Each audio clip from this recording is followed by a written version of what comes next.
A Mathematician's Lament by Paul Lockhart. A musician wakes from a terrible nightmare. In his dream, he finds himself in a society where music education has been made mandatory. We are helping our students become more competitive in an increasingly sound-filled world. Educators, school systems, and the state are put in charge of this vital project. Studies are commissioned, committees are formed, and decisions are made, all without the advice or participation of a single working musician or composer. Since musicians are known to set down their ideas in the form of sheet music, these curious black dots and lines must constitute the language of music. It is imperative that students become fluent in this language if they are to attain any degree of musical competence needed. Indeed, it would be ludicrous to expect a child to sing a song or play an instrument without having a thorough grounding in music notation and theory. Playing and listening to music, let alone composing an original piece, are considered very advanced topics and are generally put off until college and more often graduate school. As for the primary and secondary schools, their mission is to train students to use this language to jiggle cymbals around according to a fixed set of rules. Music class is where we take out our staff paper, our teacher puts some notes on the board, and we copy them or transpose them into a different key. We have to make sure to get the clefs and signatures right, and our teacher is very picky about making sure we fill in our quarter notes completely. One time, we had a chromatic scale problem, and I did it right, but the teacher gave me no credit because I had the stems pointing the wrong way. In their wisdom, educators soon realized that even very young children can be given this kind of musical instruction. In fact, it is considered quite shameful if one's third grader hasn't completely memorized his circle of fifths. I'll have to get my son a music tutor. He simply won't apply himself to his music homework. He says it's boring. He just sits there staring out the window, humming tunes to himself and making up silly songs. In the higher grades, the pressure is really on. After all, the students must be prepared for the standardized tests and college admissions exams. Students must take courses in scales and modes, meter, harmony, and counterpoint. It's a lot for them to learn, but later in college, when they finally get to hear all this stuff, they'll really appreciate all the work they did in high school. Of course, not many students actually go on to concentrate in music, so only a few will ever get to hear the sounds that the black dots represent. Nevertheless, it is important that every member of society be able to recognize a modulation or a fugal passage, regardless of the fact that they will never ever hear one. To tell you the truth, most students just aren't very good at music. They're bored in class, their skills are terrible, and their homework is barely legible. Most of them couldn't care less about how important music is in today's world. They just want to take the minimum number of music courses and be done with it. I guess there are just music people and non-music people. I had this one kid, though. Man, she was sensational. Her sheets were impeccable, every note in the right place, perfect calligraphy, sharps, flats, just beautiful. She's going to make one hell of a musician someday. Waking up in a cold sweat, the musician realizes gratefully that it was all just a crazy dream. Of course, he reassures himself, no society would ever reduce such a beautiful and meaningful art form to something so mindless and trivial. No culture be so cruel to its children as to deprive them of such a natural, satisfying means of human expression. How absurd! Meanwhile, on the other side of town, a painter has just awakened from a similar nightmare. I was surprised to find myself in a regular school classroom. No easels, no tubes of paint. Oh, we don't actually apply paint until high school, I was told by the students. In 7th grade, we mostly study colors and applicators. They showed me a worksheet. On one side were swatches of color with blank spaces next to them. They were told to write in the names. I like painting, one of them remarked. They tell me what to do, and I do it. It's easy.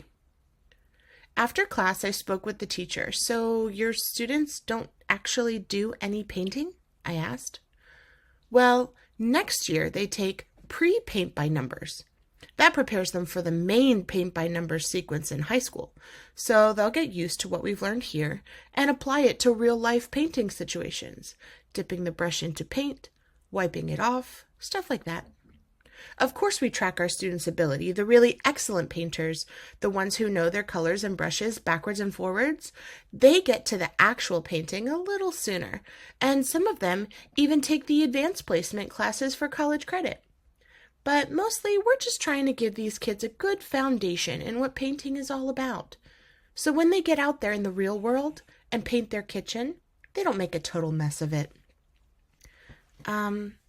These high school classes you mentioned? You mean paint by numbers? We're seeing much higher enrollments lately. I think it's mostly coming from parents wanting to make sure their kid gets into a good college. Nothing looks better than advanced paint by numbers on a high school transcript. Why do colleges care if you can fill in numbered regions with the corresponding color? Oh, well, it shows clear-headed, logical thinking, and of course, if a student is planning to major in one of the visual sciences, like fashion or interior decorating, then it's really a good idea to get your painting requirements out of the way in high school. I see. And when do students get to paint freely on a blank canvas? You sound like one of my professors. They were always going on about expressing yourself and your feelings and things like that. Really way out there abstract stuff. I've got a degree in painting myself, but I've never really worked much with blank canvases. I just use the paint by number kits supplied by the school board. Sadly, our present system of mathematics education is precisely this kind of nightmare. In fact, if I had to design a mechanism for the express purpose of destroying a child's natural curiosity and love of pattern making, I couldn't possibly do as good a job as is currently being done. I simply wouldn't have the imagination to come up with the senseless, soul-crushing ideas that constitute contemporary mathematics education. Everyone knows that something is wrong. The politicians say we need higher standards. The schools say, we need more money and equipment. Educators say one thing and teachers say another. They are all wrong. The only people who understand what is going on are the ones most often blamed and least often heard. The students. They say, math class is stupid and boring. And they are right. Mathematics and culture. The first thing to understand is that mathematics is an art. The difference between math and the other arts, such as painting and music, is that our culture does not recognize it as such. Everyone understands that poets, painters, and musicians create works of art and are expressing themselves in word, image, and sound. In fact, our society is rather generous when it comes to creative expression. Architects, chefs, and even television directors are considered to be working artists. So why not mathematicians? Part of the problem is that nobody has the faintest idea what it is that mathematicians do. The common perception seems to be that mathematicians are somehow connected with science. Perhaps they help the scientists with their formulas or feed big numbers into computers for some reason or other. There's no question that if the world had to be divided into the poetic dreamers and the rational thinkers, most people would place mathematicians in the latter category. Nevertheless, the fact is that there is nothing as dreamy and poetic, nothing as radical, subversive, and psychedelic as mathematics. It is every bit as mind-blowing as cosmology or physics. Mathematicians conceived of black holes long before astronomers actually found any, and allows more freedom of expression than poetry, art, or music, which depend heavily on properties of the physical universe. Mathematics is the purest of the arts, as well as the most misunderstood. So let me try to explain what mathematics is and what mathematicians do. I can hardly do better than to begin with G.H. Hardy's excellent description. A mathematician, like a painter or poet, is a maker of patterns.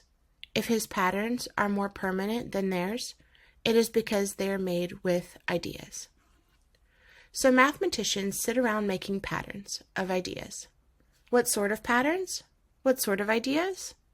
Ideas about the rhinoceros? No. Those we leave to the biologists. Ideas about language and culture? No, not usually. These things are all far too complicated for most mathematicians' taste. If there's anything like a unifying aesthetic principle in mathematics, it is this: simple is beautiful.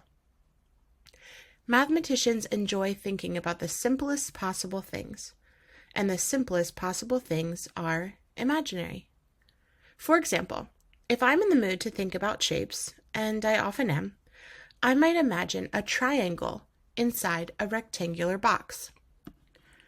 I wonder how much of the box the triangle takes up. 2/3 maybe? The important thing to understand is that I'm not talking about this drawing of a triangle in a box, nor am I talking about some metal triangle forming part of a girder system for a bridge. There's no ulterior practical purpose here. I'm just playing. That's what math is. Wondering, playing, amusing yourself with your imagination. For one thing, the question of how much of the box the triangle takes up doesn't even make any sense for real physical objects. Even the most carefully made physical triangle is still a hopelessly complicated collection of jiggling atoms. It changes its size from one minute to the next. That is, until you want to talk about some sort of approximate measurements. Well, that's where the aesthetic comes in. That's just not simple, and consequently, it is an ugly question which depends on all sorts of real-world details. Let's leave that to the scientists. The mathematical question is about an imaginary triangle inside an imaginary box. The edges are perfect because I want them to be. That is the sort of object I prefer to think about. This is a major theme in mathematics. Things are what you want them to be. You have endless choices. There's no reality to get in your way. On the other hand, once you've made your choices, for example, I might choose to make my triangle symmetrical or not. Then your new creations do what they do, whether you like it or not. This is the amazing thing about making imaginary patterns. They talk back. The triangle takes up a certain amount of its box, and I don't have any control over what that amount is. There's a number out there. Maybe it's 2/3, maybe it isn't. But I don't get to say what it is. I have to find out what it is. So we get to play and imagine whatever we want and make patterns and ask questions about them. But how do we answer these questions? It's not at all like science. There's no experiment I can do with test tubes and equipment and whatnot that will tell me the truth about a figment of my imagination. The only way I get at the truth about our imaginations is to use our imaginations. And that is hard work. In the case of the triangle in its box, I do see something simple and pretty. If I chop the rectangle into 2 pieces like this, I can see that each piece is cut diagonally in half by the sides of the triangle. So there is just as much space inside the triangle as outside. That means that the triangle must take up exactly half of the box. This is what a piece of mathematics looks and feels like. That little narrative is an example of the mathematician's art, asking simple and elegant questions about our imaginary creations and crafting satisfying and beautiful explanations. There's really nothing else quite like it in this realm of pure idea. It's fascinating, it's fun, and it's free. Now, where did this idea of mine come from? How did I know to draw that line? How does a painter know where to put his brush? Inspiration, experience, trial and error, dumb luck. That's the art of it. Creating these beautiful little poems of thought, these sonnets of pure reason.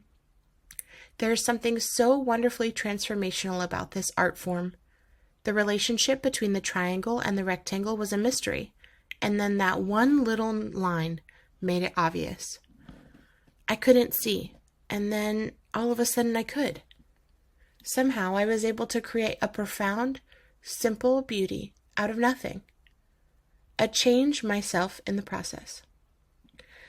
Isn't that what art is all about? This is why it is so heartbreaking to see what is being done to mathematics in school. this rich and fascinating adventure of the imagination has been reduced to a sterile set of facts to be memorized and procedures to be followed. In place of a simple and natural question about shapes and a creative and rewarding process of invention and discovery, students are treated to this triangle area formula. A equals 1/2 b times h, or area equals 1/2 base times height. The area of a triangle is equal to 1/2 of its base times its height. Students are asked to memorize this formula and then apply it over and over in the exercises. Gone is the thrill, the joy, even the pain and frustration of the creative act. There's not even a problem anymore. The question has been asked and answered at the same time. There's nothing left for the student to do. Now let me be clear about what I'm objecting to. It's not about formulas or memorizing interesting facts. That's fine in context and has its place, just as learning a vocabulary does. It helps you to create richer, more nuanced works of art. But it's not the fact that triangles take up half of their box that matters. What matters is the beautiful idea of chopping it with the line and how that might inspire other beautiful ideas and lead to creative breakthroughs in other problems. Something a mere statement of fact can never give you. By removing the creative process and leaving only the results of that process, you virtually guarantee that no one will ever have any real engagement with the subject. It is like saying that Michelangelo created a beautiful sculpture without letting me see it. How am I supposed to be inspired by that? And of course, it's actually much worse than this. At least it's understood that there is an art of sculpture that I am being prevented from appreciating. By concentrating on what and leaving out why, mathematics is reduced to an empty shell. The art is not in the truth, but in the explanation, the argument. It is the argument itself which gives the truth its context and determines what is really being said and meant. Mathematics is the art of explanation. If you deny students the opportunity to engage in this activity, to pose their own problems, make their own conjectures and discoveries, to be wrong, to be creatively frustrated, to have an inspiration, and to cobble together their own explanations and proofs, you deny them mathematics itself. So no, I'm not complaining about the presence of facts and formulas in our mathematics classes. I'm complaining about the lack of mathematics in our mathematics classes. If your art teacher were to tell you that painting is all about filling in numbered regions, you would know that something was wrong. The culture informs you there are museums and galleries, as well as the art in your own home. Painting is well understood by society as a medium of human expression.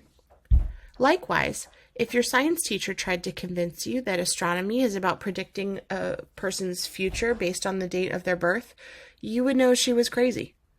Science has seeped into the culture to such an extent that almost everyone knows about atoms and galaxies and laws of nature. But if your math teacher gives you the impression, either expressly or by default, that mathematics is about formulas and definitions and memorizing algorithms, who will set you straight? The cultural problem is a self-perpetuating monster. Students learn about math from their teachers, and teachers learn about it from their teachers, so this lack of understanding and appreciation for mathematics in our culture replicates itself indefinitely. Worse, the perpetuation of this pseudo-mathematics, this emphasis on the accurate yet mindless manipulation of symbols, creates its own culture and its own set of values. Those who have become adept at it derive a great deal of self-esteem from their success.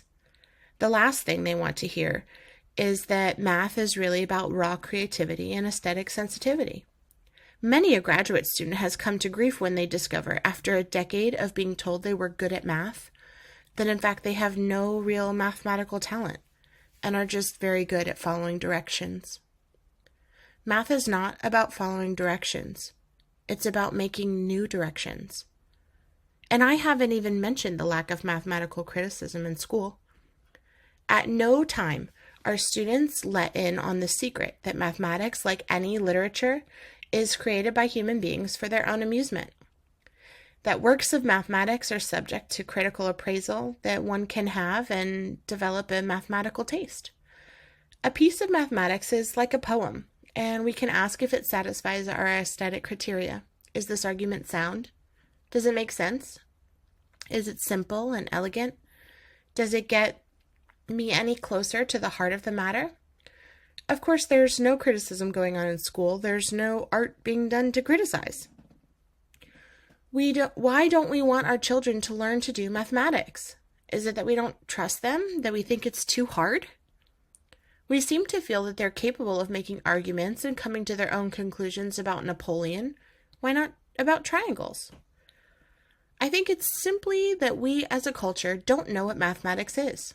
The impression we are given is of something very cold and highly technical that no one could possibly understand. A self-fulfilling prophecy if there ever was one.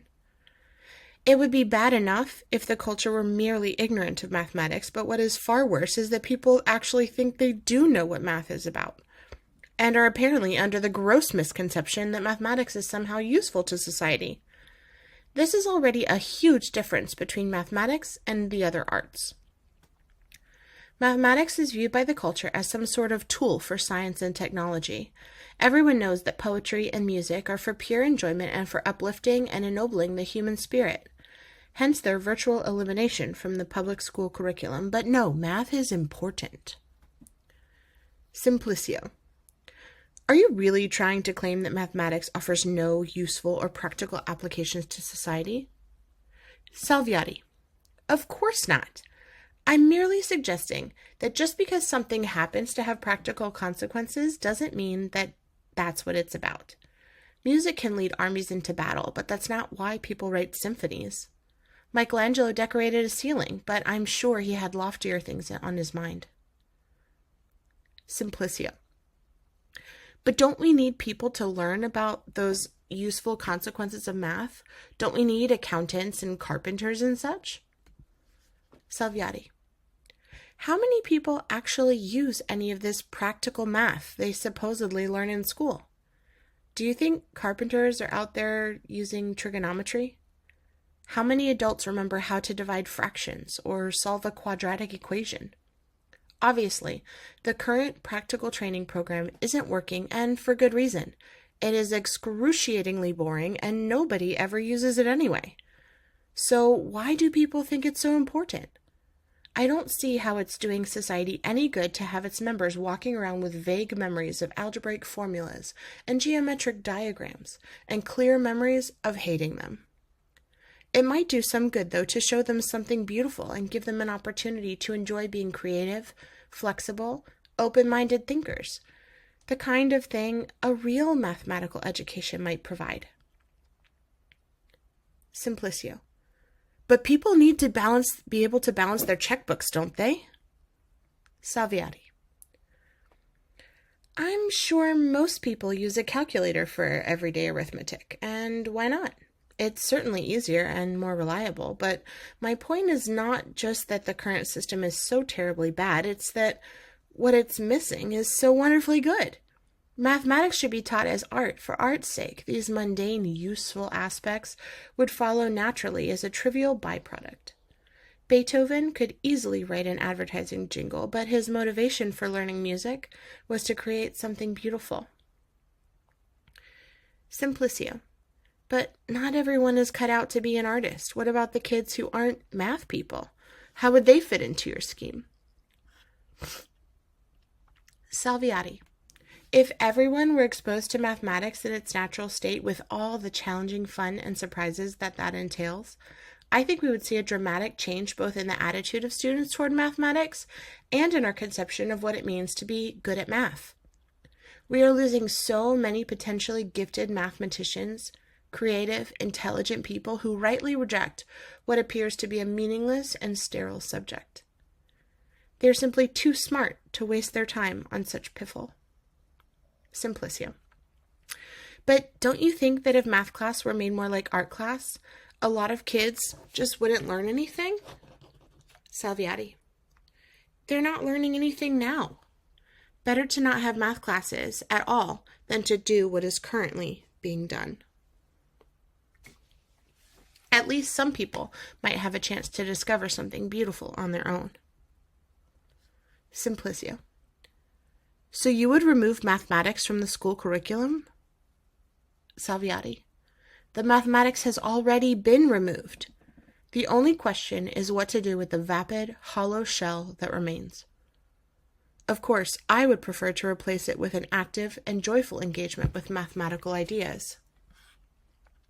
Simplicio. But how many math teachers know enough about their subject to teach it that way? Salviati. Very few. And that's just the tip of the iceberg. Mathematics in school. There is surely no more reliable way to kill enthusiasm and interest in a subject than to make it a mandatory part of the school curriculum. Include it as a major component of standardized testing, and you virtually guarantee that the education establishment will suck the life out of it. School boards do not understand what math is, neither do educators, textbook authors, publishing companies, and sadly, neither do most of our math teachers. The scope of the problem is so enormous, I hardly know where to begin. Let's start with the math reform debacle. For many years, there has been a growing awareness that something is rotten with the state of mathematics education. Studies have been commissioned, conferences assembled, and countless committees of teachers, textbook publishers, and educators, whatever they are, have been formed to fix the problem. Quite apart from the self-serving interest paid to reform by the textbook industry, which profits from any minute political fluctuation by offering up new editions of their unreadable monstrosities, the entire reform movement has always missed the point. The mathematics curriculum doesn't need to be reformed, it needs to be scrapped. All this fussing and primping about which topics should be taught in what order, or the use of this notation instead of that notation, or which make and model of calculator to use, for God's sake, it's like rearranging the deck chairs on the Titanic. Mathematics is the music of reason. To do mathematics is to engage in an active discovery and conjecture, intuition and inspiration. To be in a state of confusion, not because it makes no sense to you, but because you gave it sense and you still don't understand what your creation is up to. To have a breakthrough idea, to be frustrated as an artist, to be awed and overwhelmed by an almost painful beauty, to be alive, damn it, remove this from mathematics and you can have all the conferences you like. It won't matter. Operate all you want, doctors. Your patient is already dead. The saddest part of all this reform are the attempts to make math interesting and relevant to kids' lives. You don't need to make math interesting. It's already more interesting than we can handle. And the glory of it is its complete irrelevance to our lives. That's why it's so fun. Attempts to present mathematics as relevant to daily life inevitably appear forced and contrived. You see, kids, if you know algebra, then you can figure out how old Maria is if we know that she's 2 years older than twice her age 7 years ago. As if anyone would ever have access to that ridiculous kind of information and not her age. Algebra is not about daily life, it's about numbers and symmetry. And this is a valid pursuit in and of itself. Suppose I'm given the sum and difference of two numbers. How can I figure out what the numbers are themselves? Here is a simple and elegant question, and it requires no effort to be made appealing. The ancient Babylonians enjoyed working on such problems, and so do our students, and I hope you will enjoy thinking about it too. We don't need to bend over backwards to give mathematics relevance. It has relevance in the same way that any art does, that of being a meaningful human experience. In any case, do you really think kids even want something that is relevant to their daily lives? You think something practical like compound interest is going to get them excited? People enjoy fantasy, and that is just what mathematics can provide, a relief from daily life and an anodyne to the practical workaday world. A similar problem occurs when teachers or textbooks succumb to cutesiness. This is where, in an attempt to combat so-called math anxiety, one of the panoply of diseases which are actually caused by school, Math is made to seem friendly. To help your students memorize formulas for the area of circumference of a circle.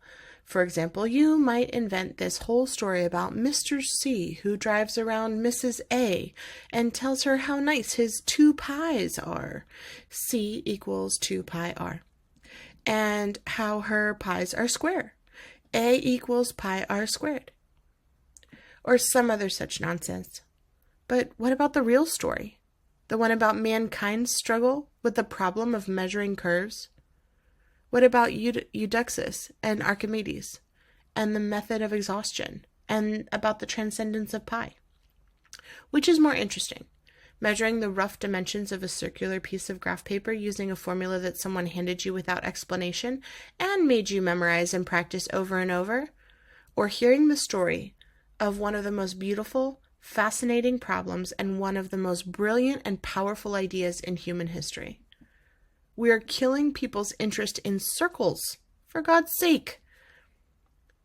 Why aren't we giving our students a chance to even hear about these things, let alone giving them an opportunity to actually do some mathematics and to come up with their own ideas, opinions, and reactions? What other subject is routinely taught without any mention of its history, philosophy, thematic development, aesthetic criteria, and current status? What other subject shuns its primary sources, beautiful works of art by some of the most creative minds in history, in favor of third-rate textbook bastardizations? The main problem with school mathematics is that there are no problems. Oh, I know what passes for problems in math classes, these insipid exercises. Here is a type of problem. Here is how to solve it. Yes, it will be on the test. Do exercises 1 through 35 odd for homework. What a sad way to learn mathematics, to be a trained chimpanzee. But a problem, a genuine, honest-to-goodness, natural human question, that's another thing. How long is the diagonal of a cube? Do prime numbers keep going on forever? Is infinity a number? How many ways can I symmetrically tile a surface? The history of mathematics is the history of mankind's engagement with questions like these. Not the mindless regurgitation of formulas and algorithms, together with contrived exercises designed to make use of them. A good problem is something you don't know how to solve. That's what makes it a good puzzle and a good opportunity. A good problem does not just sit there in isolation, but serves as a springboard to other interesting questions. A triangle takes up half its box. What about a pyramid inside its 3-dimensional box? Can we handle this problem in a similar way? I can understand the idea of training students to master certain techniques. I do that too, but not as an end in itself. Technique in mathematics, as in any art, should be learned in context. The great problems, their history, the creative process, that is the proper setting. Give your students a good problem. Let them struggle and get frustrated. See what they come up with. Wait until they're dying for an idea, and then give them technique. But not too much. So put away your lesson plans and your overhead projectors, your full-color textbook abominations, your CD-ROMs, and the whole rest of the traveling circus freak show of contemporary education, and simply do mathematics with your students. Art teachers don't waste their time with textbooks and rote training in specific techniques. They do what is natural to their subject. They get the kids painting. They go around from easel to easel, making suggestions and offering guidance. I was thinking about our triangle problem and I noticed something. If the triangle is really slanted, then it doesn't take up half its box. See, look. Excellent observation. Our chopping argument assumes that the tip of the triangle lies directly over the base. Now we need a new idea. Should I try chopping it a different way? Absolutely. Let's try all sorts of ideas. Let me know what you come up with. So how do we teach our students to do mathematics?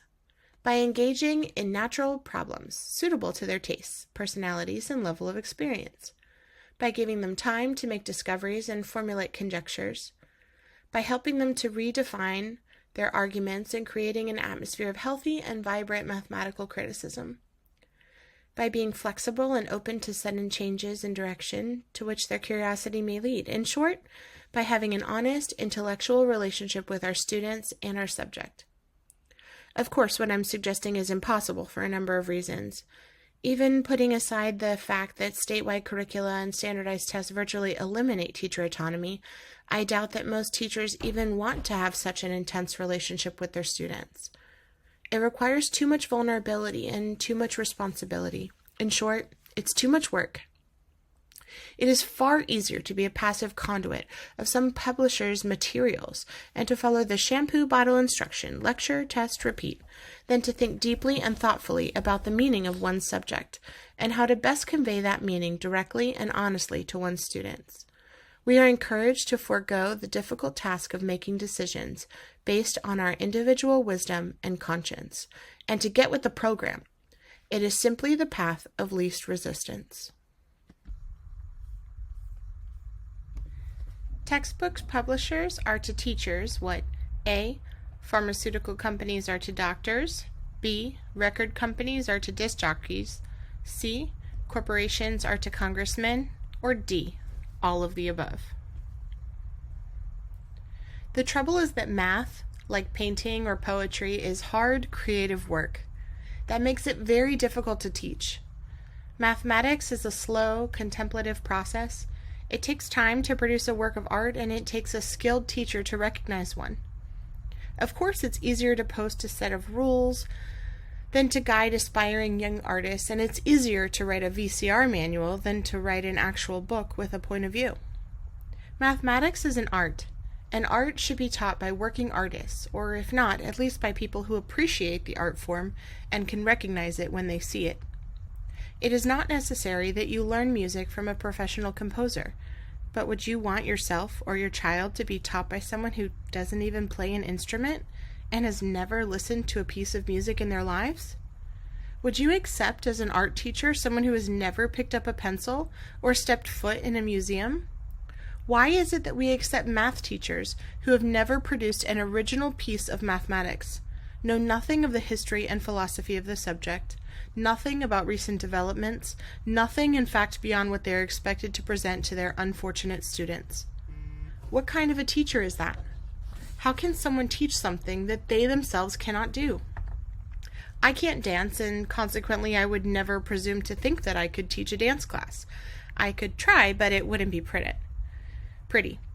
The difference is, I know I can't dance. I don't have anyone telling me I'm good at dancing just because I know a bunch of dance words. Now, I'm not saying that math teachers need to be professional mathematicians. Far from it. But shouldn't they at least understand what mathematics is, be good at it, and enjoy doing it? If teaching is reduced to mere data transmission, if there's no sharing of excitement and wonder, if teachers themselves are passive recipients of information and not creators of new ideas, what hope is there for their students? If adding fractions is to the teacher an arbitrary set of rules, and not the outcome of a creative process and the result of aesthetic choices and desires, then of course it will feel that way to the poor students. Teaching is not about information. It's about having an honest intellectual relationship with your students. It requires no method, no tools, and no training, just the ability to be real. And if you can't be real, then you have no right to inflict yourself upon innocent children. In particular, you can't teach teaching. Schools of education are a complete crock.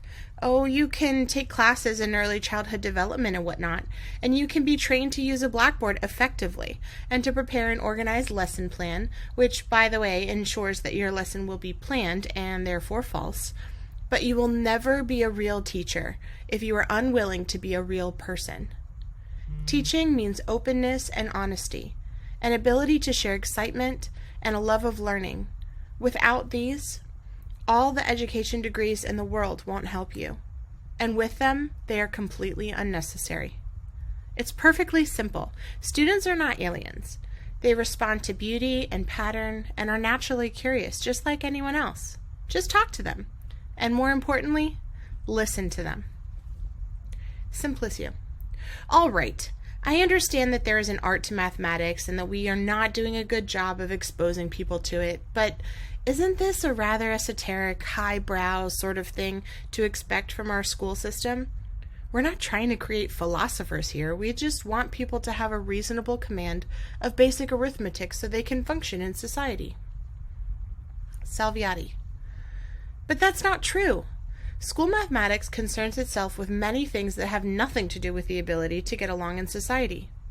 Algebra and trigonometry, for instance. These studies are utterly irrelevant to daily life. I'm simply suggesting that if we are going to include such things as part of most students' basic education, that we do it in an organic and natural way. Also, as I said before, just because a subject happens to have some mundane practical use does not mean that we have to make that use the focus of our teaching and learning. It may be true that you have to be able to read in order to fill out forms at the DMV, but that's not why we teach children to read. We teach them to read for the higher purpose of allowing them to access beautiful and meaningful ideas. Not only would it be cruel to teach reading in such a way to force third graders to fill out purchase orders and tax forms, it wouldn't work. We learn things because they interest us now, not because they might be useful later. But this is exactly what we are asking children to do with math. Simplicio. But don't we need third graders to be able to do arithmetic? Salviati. Why? You want to train them to calculate 427 plus 389? It's just not a question that very many 8-year-olds are asking. For that matter, most adults don't fully understand decimal place value arithmetic, and you expect third graders to have a clear conception? Or do you not care if they understand it? It is simply too early for that kind of technical training. Of course it can be done, but I think it ultimately does more harm than good. Much better to wait until their own natural curiosity about numbers kicks in. Simplicio. Then what should we do with young children in math class? Salviati. Play games. Teach them chess and Go, hex and backgammon, sprouts and nim, whatever. Make up a game. Do puzzles. Expose them to situations where deductive reasoning is necessary. Don't worry about notation and technique. Help them to become active and creative mathematical thinkers. Simplicio. It seems we'd be taking an awful risk. What if we de-emphasize arithmetic so much that our students end up not being able to add or subtract? Salviati. I think the far greater risk is that of creating schools devoid of creative expression of any kind, where the function of the students is to memorize dates, formulas, and vocabulary lists, and then regurgitate them on standardized tests, preparing tomorrow's workforce today.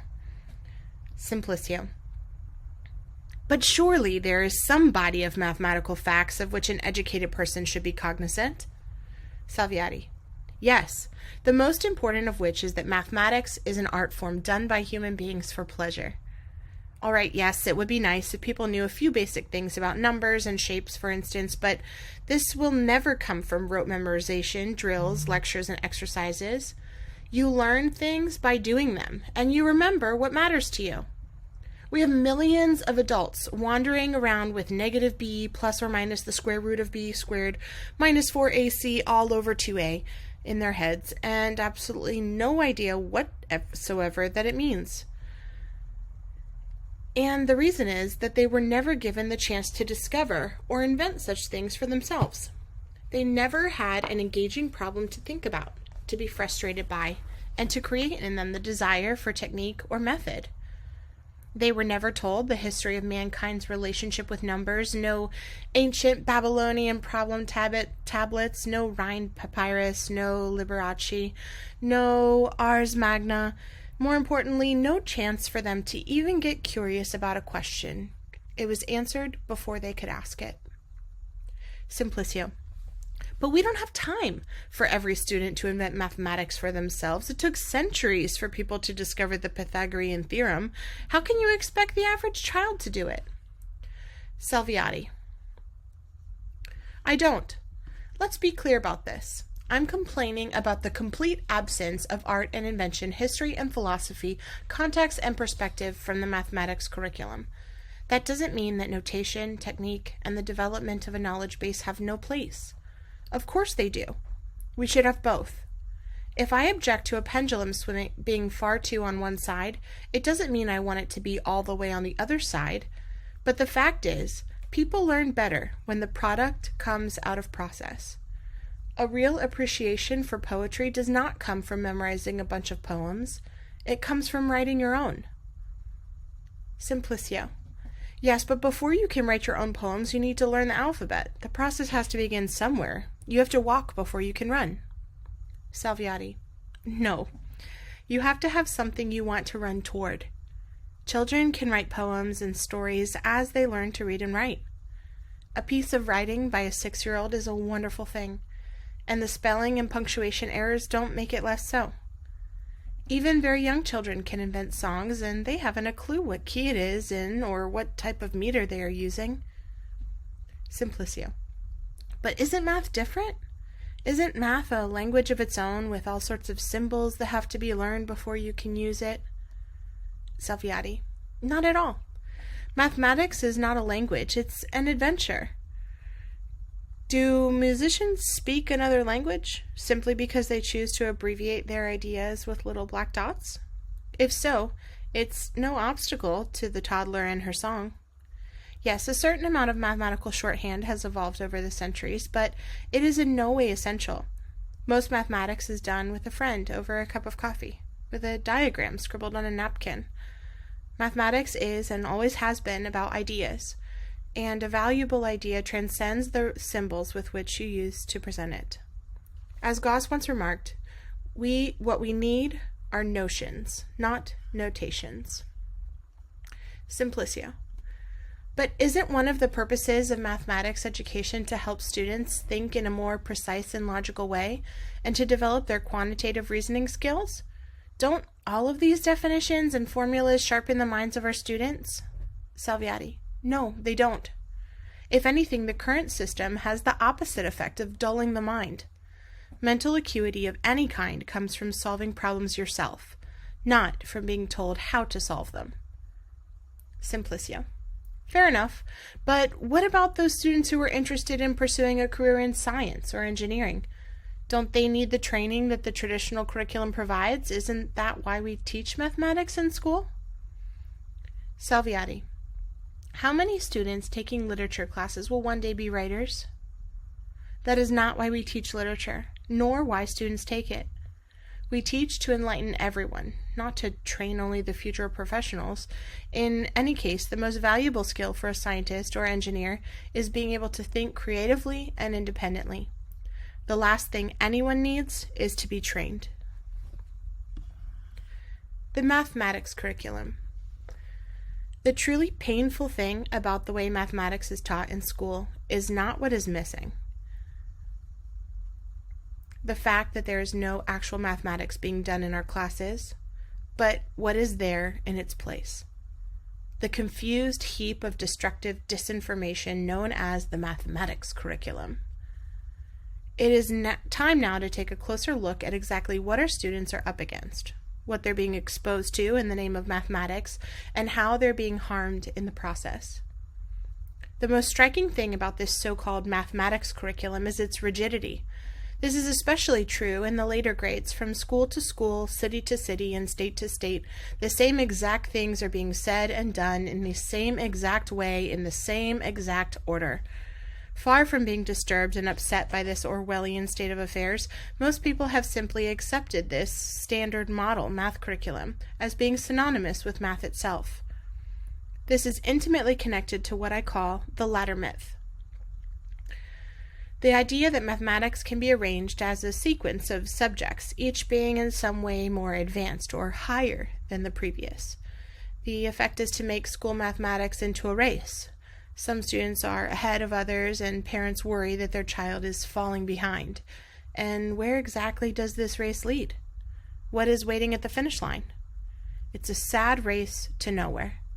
In the end, you've been cheated out of a mathematical education and you don't even know it. Real mathematics doesn't come in a can. There's no such thing as an Algebra 2 idea. Problems lead you to where they take you. Art is not a race. The latter myth is a false image of the subject, and a teacher's own path through the standard curriculum reinforces this myth and prevents him or her from seeing mathematics as an organic whole. As a result, we have a math curriculum with no historical perspective or thematic coherence, a fragmented collection of assorted topics and techniques, united only by the ease in which they can be reduced to step-by-step procedures. In place of discovery and exploration, we have rules and regulations. We never hear a student saying, "I wanted to see if it could make any sense to raise a number to a negative power, and I found that you get a really neat pattern if you choose it to mean the reciprocal." Instead, we have teachers and textbooks presenting the negative exponent rule as a fait accompli, with no mention of the aesthetics behind this choice or even that it is a choice. In place of meaningful problems which might lead to a synthesis of diverse ideas, to uncharted territories of discussion and debate, and to a feeling of thematic unity and harmony in mathematics, we instead have joyless and redundant exercises specific to the technique under discussion and so disconnected from each other, and from mathematics as a whole, that neither the students nor the teacher have the foggiest idea how or why such a thing might have come up in the first place. In place of a natural problem context in which students can make decisions about what they want their words to mean and what notions they wish to codify, they are instead subjected to an endless sequence of unmotivated and a priori definitions. The curriculum is obsessed with jargon and nomenclature, seemingly for no other purpose than to provide teachers with something to test the students on. No mathematician in the world would bother making these senseless distinctions. 2.5 is a mixed number, while 5/2 is an improper fraction. They're equal, for crying out loud. They're the exact same numbers and have the exact same properties. Who uses such words outside of 4th grade? Of course, it is far easier to test someone's knowledge of a pointless definition than to inspire them to create something beautiful and to find their own meaning. Even if we agree that a basic common vocabulary for mathematics is valuable, this isn't it. How sad that 5th graders are taught to say quadrilateral instead of four-sided shape, but are never given a reason to use words like conjecture and counterexample. High school students must learn to use the secant function, sec x, as an abbreviation for the reciprocal of the cosine function, 1/cosine x. A definition with as much intellectual weight as the decision to use ampersand in place of and. That this particular shorthand, a holdover from the 15th century nautical tables, is still with us, whereas others such as the versine have died out, is a mere historical accident and is utterly of no value in an era where rapid and precise shipboard computation is no longer an issue. Thus we clutter our math classes with pointless nomenclature for its own sake. In practice, the curriculum is not even so much a sequence of topics or ideas, as it is a sequence of notations. Apparently, mathematics consists of a secret list of mystical symbols and rules for their manipulation. Young children are given plus and a dividing symbol. Only later can they be entrusted with the square root and then x and y and the alchemy of parentheses, and finally, they're indoctrinated with the use of sine, log, f of x, and if they're deemed worthy, d, and all without having had a single meaningful mathematical experience. This program is so firmly fixed in place that teachers and textbooks authors can reliably predict years in advance exactly what students will be doing, down to the very page of exercises.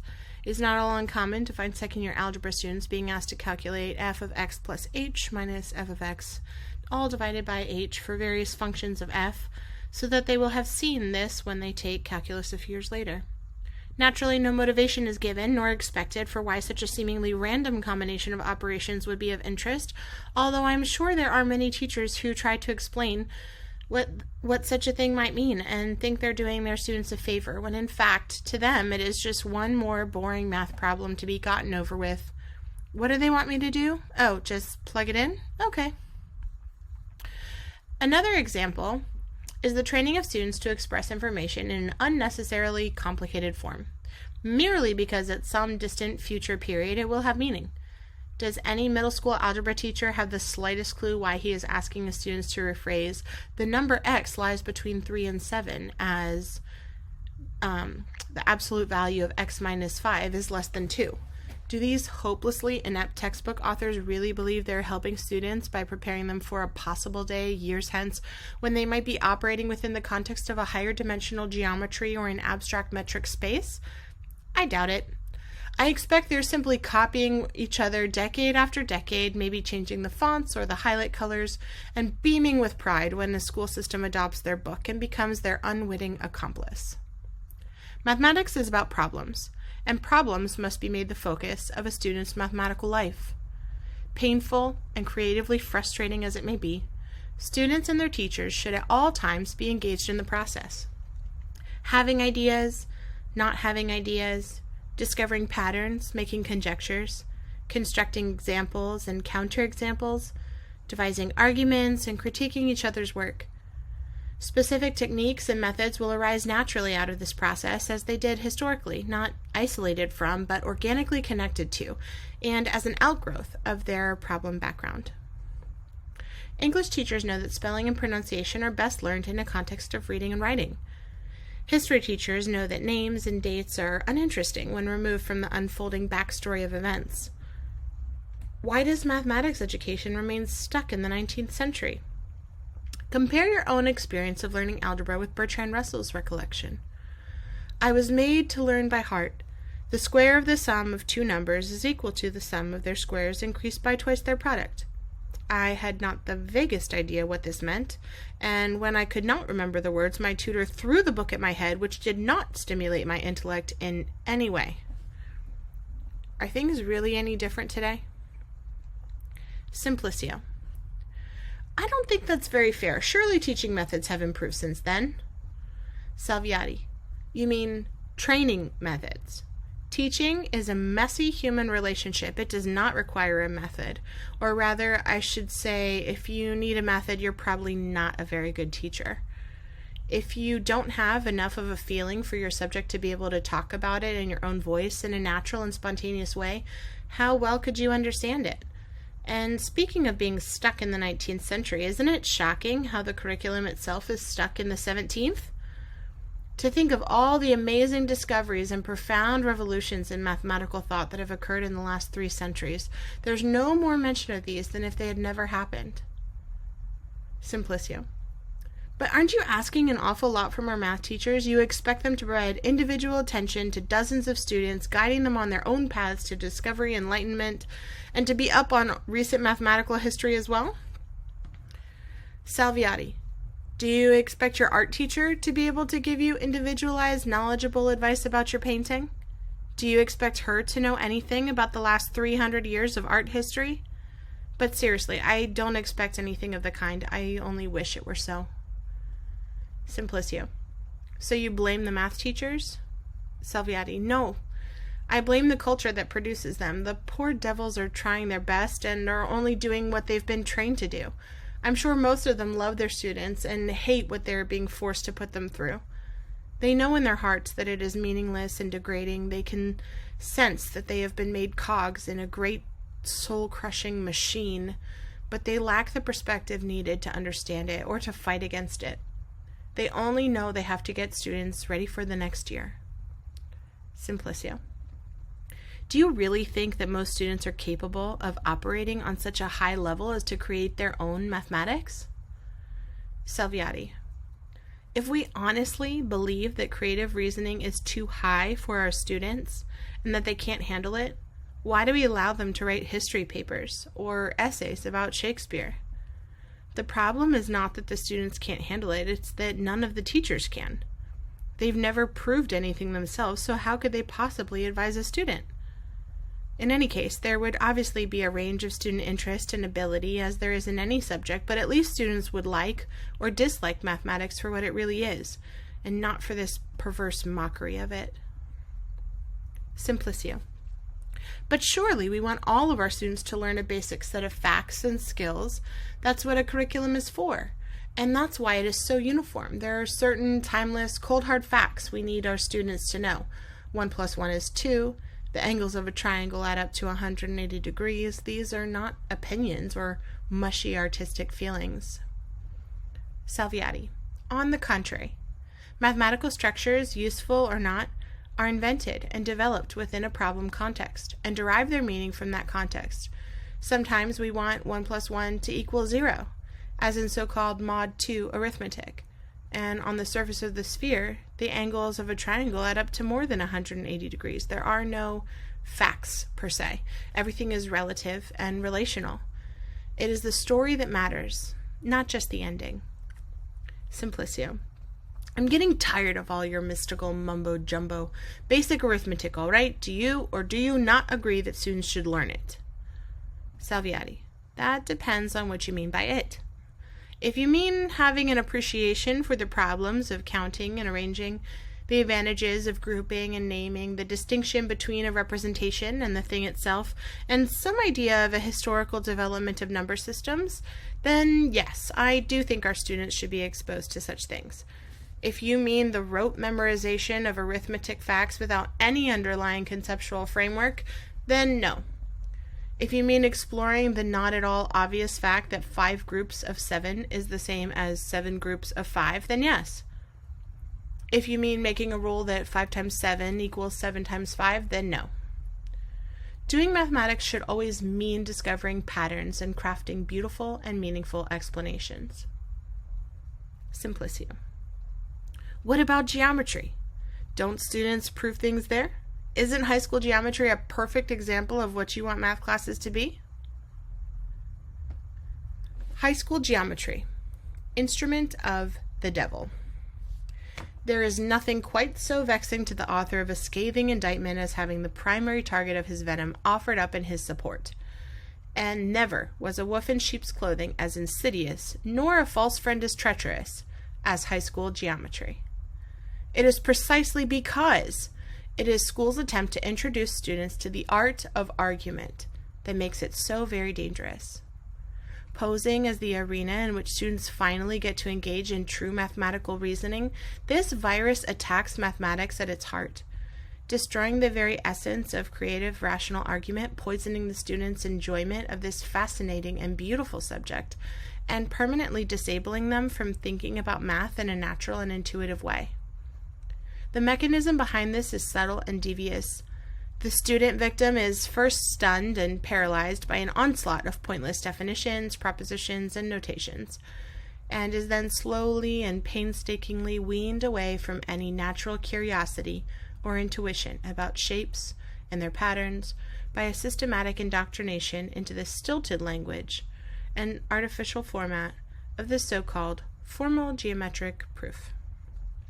All metaphor aside, geometry class is by far the most mentally and emotionally destructive component of the entire K-12 mathematics curriculum. Other math courses may hide the beautiful bird or put it in a cage, but in geometry class it is openly and cruelly tortured. Apparently, I am incapable of putting all metaphors aside. What is happening is the systematic undermining of the student's intuition. A proof, that is, a mathematical argument, is a work of fiction, a poem. Its goal is to satisfy. A beautiful proof should explain, and it should explain clearly, deeply, and elegantly. A well-written, well-crafted argument should feel like a splash of cool water and be a beacon of light. It should refresh the spirit and illuminate the mind. And it should be charming.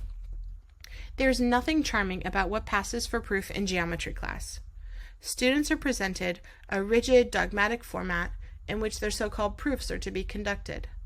A format as unnecessary and inappropriate as insisting that children who wish to plant a garden refer to their flowers by genus and species.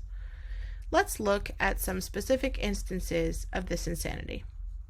We'll begin with the 2 crossed lines. Now, the first thing that usually happens is the unnecessary muddying of the waters with excessive notation. Apparently, one cannot simply speak of 2 crossed lines, one must give elaborate names to them.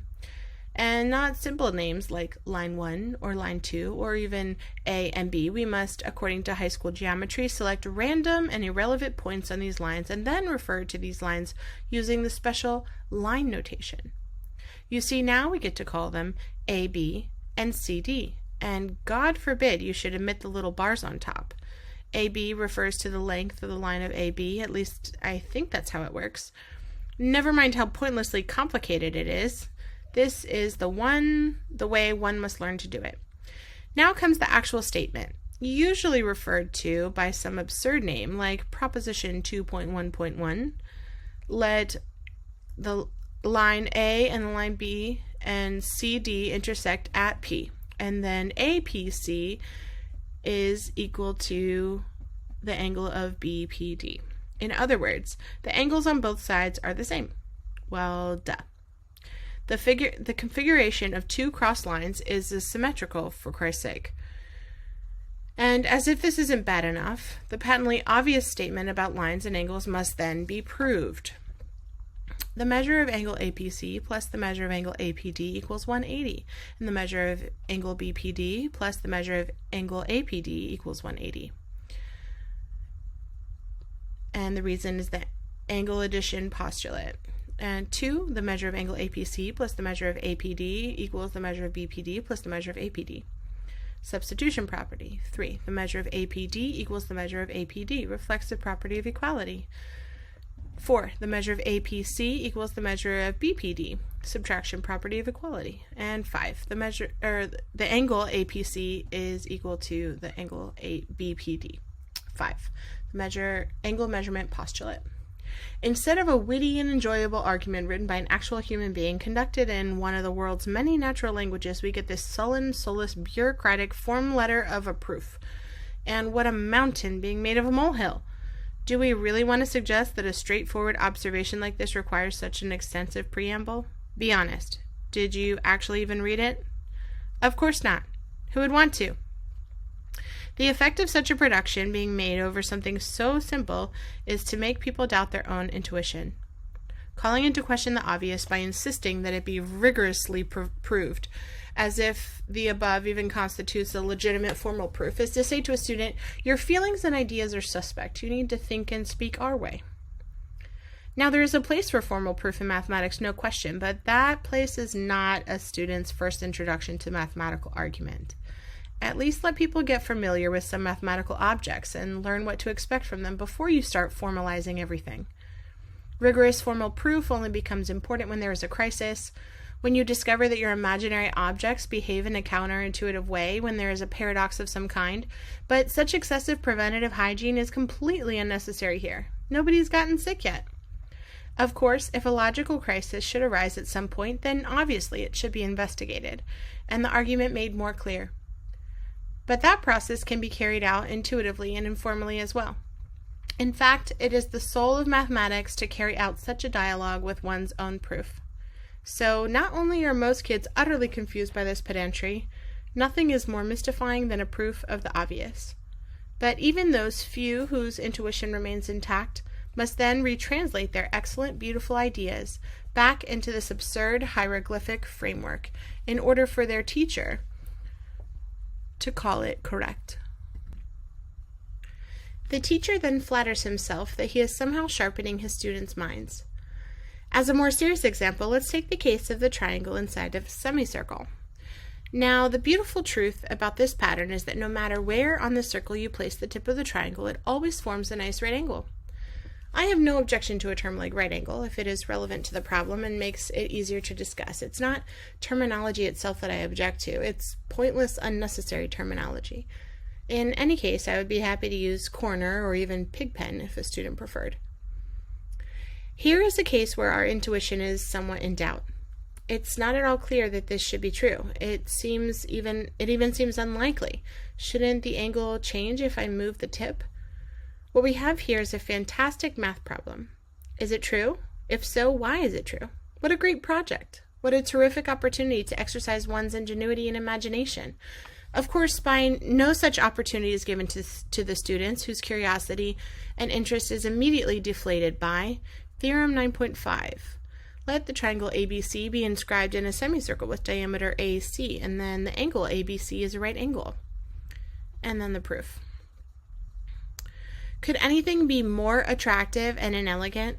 Could any argument be more obfuscatory and unreadable? This isn't mathematics. A proof should be an epiphany from the gods, not a coded message from the Pentagon. This is what comes from a misplaced sense of logical rigor. ugliness. The spirit of the argument has been buried under a heap of confusing formalism. No mathematician works this way. No mathematician has ever worked this way. This is a complete and utter misunderstanding of our mathematical enterprise. Mathematics is not about erecting barriers between ourselves and our intuition and making simple things complicated. Mathematics is about removing obstacles to our intuition and keeping simple things simple. Compare this unappetizing mess of a proof with the argument devised by one of my 7th graders.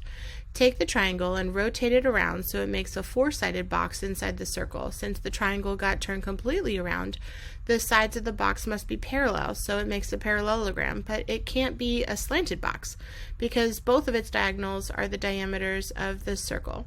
So they're equal, which means that it must be an actual rectangle. That's why the corner is always a right angle. Isn't that just delightful? And the point isn't whether this argument is any better than the other one as an idea. The point is that the idea comes across. As a matter of fact, the idea of the first proof is quite pretty, albeit seen through a glass darkly. More importantly, the idea was the student's own. The class had a nice problem to work on, conjectures were made, proofs were attempted, and this is what one student came up with. Of course, it took several days and was the end result of a long sequence of failures. To be fair, I did paraphrase the proof considerably. The original was quite a bit more convoluted and contained a lot of unnecessary verbiage as well as spelling and grammatical errors, but I think I got the feeling of it across. And these defects were all to the good. They gave me something to do as a teacher. I was able to point out several stylistic and logical problems, and the student was then able to improve the argument. For instance, I wasn't completely happy with the bit about both diagonals being diameters. I didn't think that was entirely obvious. But that only meant there was more to think about and more understanding to be gained from the situation. And in fact, the student was able to fill in this gap quite nicely. Since the triangle got rotated halfway around the circle, the tip must end up in exactly opposite from where it started. That's why the diagonal of the box is a diameter. So a great project and a beautiful piece of mathematics. I'm not sure who was more proud, the student or myself. This is exactly the kind of experience I want my students to have. The problem with the standard geometry curriculum is that the private, personal experience of being a struggling artist has been virtually eliminated. The art of proof has been replaced by a rigid, step-by-step pattern of uninspired formal deductions. The textbook presents a set of definitions, theorems, and proofs. The teacher copies them onto the blackboard and the students copy them into their notebooks. Then they're asked to mimic them in the exercises. Those that catch on to the pattern quickly are the good students. The result is that the student becomes a passive participant in the creative act. Students are making statements to fit a pre-existing proof pattern, not because they mean them. They are being trained to ape arguments, not to intend them. So not only do they have no idea what their teacher is saying, they have no idea what they themselves are saying. Even the traditional way in which definitions are presented is a lie. In an effort to create an illusion of clarity before embarking on the typical cascade of propositions and theorems, a set of definitions are provided so that statements and their proofs can be made as succinct as possible. On the surface, this seems fairly innocuous. Why not make some abbreviations so that things can be said more economically? The problem is that definitions matter. They come from aesthetic decisions about what distinctions you as an artist consider important, and they are problem-generated. To make a definition is to highlight and call attention to a feature or structural property. Historically, this comes out of a working on a problem, not as a prelude to it. The point is, you don't start with definitions, you start with problems. Nobody ever had an idea of a number being irrational until Pythagoras attempted to measure the diagonal of a square and discovered that it could not be represented as a fraction. Definitions make sense when a point is reached in your argument which makes the distinction necessary. To make definitions without motivation is more likely to cause confusion. This is yet another example of the way students are shielded and excluded from the mathematical process. Students need to be able to make their own definitions as the need arises, to frame the debate themselves. I don't want my students saying the definition, the theorem, the proof. I want them saying my definition, my theorem, my proof.